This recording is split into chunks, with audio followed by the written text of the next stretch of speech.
ఆదికాండము 35వ అధ్యాయము. దేవుడు యాకోబుతో, నీవు లేచి బేతేలునకు వెళ్ళి అక్కడ నివసించి నీ సహోదరుడైన ఏశావు ఎదుట నుండి నీవు పారిపోయినప్పుడు నీకు కనబడిన దేవునికి అక్కడ బలిపీఠమును కట్టుమని చెప్పగా, యాకోబు తన ఇంటి వారితోనూ తన యొద్దనున్న వారందరితోనూ, మీ యొద్దనున్న అన్య దేవతలను పారవేసి మిమ్మును మీరు శుచిపరుచుకుని మీ వస్త్రములను మార్చుకొనుడి. మనము లేచి బేతేలునకు వెళ్ళుదము. నా శ్రమదినమున నాకు ఉత్తరమిచ్చి నేను వెళ్ళిన మార్గమున నాకు తోడైండిన దేవునికి బలిపీఠమును అక్కడ కట్టెదనని చెప్పాను.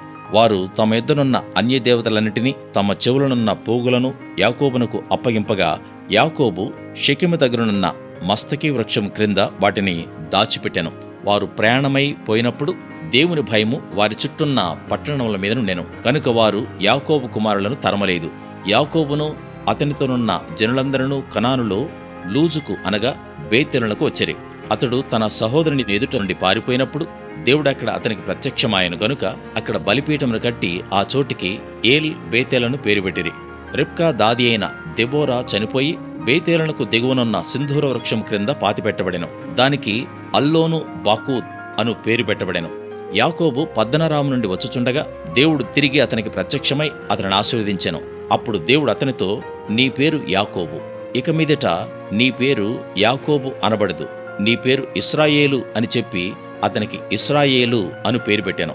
మరియు దేవుడు, నేను సర్వశక్తిగల దేవుడను, నీవు ఫలించి అభివృద్ధి పొందుము, జనమును జనముల సమూహమును నీ వలన కలుగును, రాజులను నీ గర్భవాసమున పుట్టెదరు, నేను అబ్రహామునకును ఇస్సాకునకును ఇచ్చిన దేశము నీకిచ్చెదను, నీ తర్వాత నీ సంతానమునకు ఈ దేశమునిచ్చెదనని అతనితో చెప్పెను. దేవుడు అతనితో మాటలాడిన స్థలము నుండి పరమునకు వెళ్ళెను. ఆయన తనతో మాటలాడిన చోట యాకోబు ఒక స్తంభము అనగా రాతి స్తంభము కట్టించి దానిమీద పానార్పణము చేసి నూనెయు దానిమీద పోసెను. తనతో దేవుడు మాటలాడిన చోటికి యాకోబు బేతేలను పేరు పెట్టెను. వారు బేతేలు నుండి ప్రయాణమైపోయిరి. ఎఫ్రాతాకు వెళ్ళు మార్గములో మరికొంత దూరం ఉన్నప్పుడు రాహేలు ప్రసవించుచు ప్రసవ వేదనతో ప్రయాసపడెను. ఆమె ప్రసవం వలన ప్రయాసపడుచున్నప్పుడు మంత్రసాని ఆమెతో, భయపడకుము, ఇదియు నీకు కుమారుడగునని చెప్పెను. ఆమె మృతి పొందెను. ప్రాణము పోచుండగా ఆమె అతని పేరు బెనోని అనెను.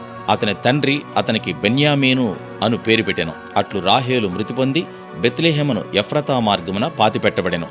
యాకోబు ఆమె సమాధి మీద ఒక స్తంభము కట్టించెను. అది నేటి వరకు రాహేలు సమాధి స్తంభము.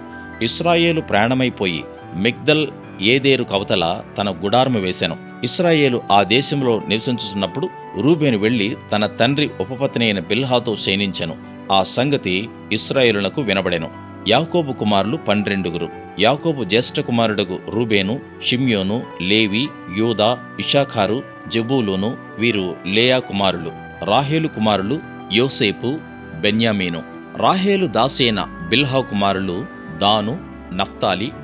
లేయా దాసి అయిన జిల్పా కుమారులు గాదు, ఆషేరు. వీరు పద్దనరాములో యాకోబునకు పుట్టిన కుమారులు. అబ్రహామును ఇస్సాకును పరదేశులైండిన మమ్రేలో కిరియతర్బాకు తన తండ్రి అయిన ఇస్సాకునొద్దకు యాకోబు వచ్చెను. అదే హెబ్రోను.